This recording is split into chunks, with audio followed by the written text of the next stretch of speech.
14 years after the world said goodbye to boxing legend Joe Frazier, his tomb was opened for the first time.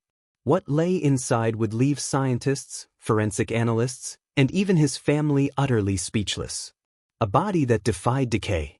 A mysterious hardened mass no one could explain. And cracks, deep, unnatural cracks, spreading from the ground as if something beneath was trying to get out. This wasn't a myth. It wasn't a rumor. It happened, and it shook everything we thought we knew about death, legacy, and the final resting place of one of boxing's greatest champions. But before we get to the tomb's secrets, we have to go back to the final fight Joe Frazier never walked away from.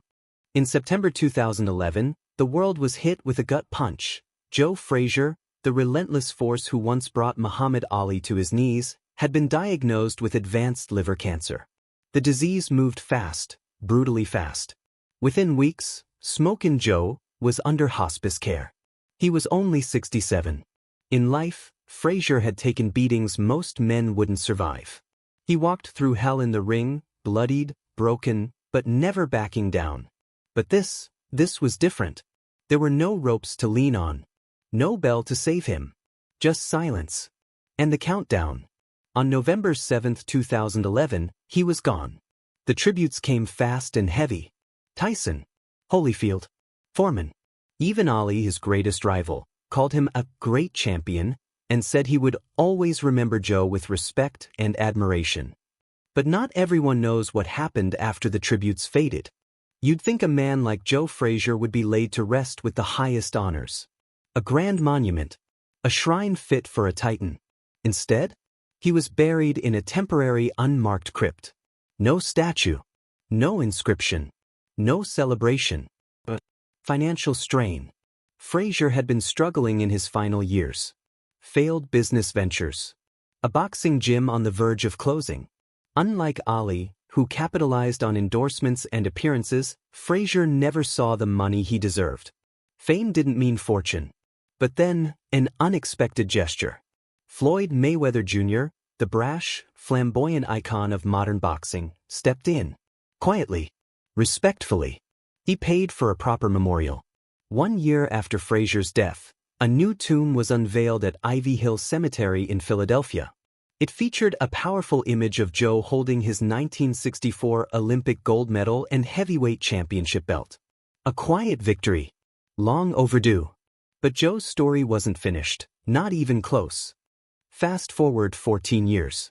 Cemetery workers at Ivy Hill start noticing something strange. The ground around Joe's tomb had shifted. Subtle at first, then worse. Cracks formed along the marble base. Moisture began seeping into the sealed structure. At first, they blamed erosion or weathering. But here's the thing.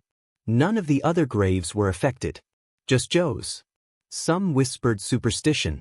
Others feared structural instability. But something wasn't right. Eventually, the city authorized an emergency inspection. Engineers, forensic experts, preservationists. Everyone wanted to know what was happening to Joe Frazier's grave. They removed the marble slab, and what they found froze them. Inside the tomb, Frazier's burial vault was tilted, misaligned, as though something had shifted it from within. The walls were webbed with fine cracks, branching in unnatural patterns. But then came the real shock. They opened the vault, and there he was. Joe Frazier's body was intact. Not skeletonized. Not decayed. Recognizable. His skin had darkened, sure. But the shape of his face, the details of his hands, still there. Still him. And here's the kicker. No embalming chemical could explain this level of preservation. No mummification. No dry chamber techniques. The air was moist. And yet his body had barely aged. It was as if time had stopped inside that tomb. But then the mystery deepened. Beneath Frazier's ribcage, where his liver once was, doctors found a dense, hardened object. Dry, solid, and dark. It didn't belong. Pathologists ran tests. It wasn't a tumor. It wasn't a known preservation material. It wasn't bone, metal, or synthetic. One forensic analyst whispered, "This shouldn't still be here." Some believed it was a final remnant of the cancer that took him. Others suggested something darker, something unnatural. There was no sign of surgical implants. No trace of embalming residue. Just this object, sitting where his disease had once grown. Was it symbolic? Residual? Or something no one could explain? Outside the tomb, engineers had detected something else. The pressure that cracked the stone hadn't come from the ground. It came from inside the crypt. Think about that. Something was pushing outward. Experts mapped the force lines.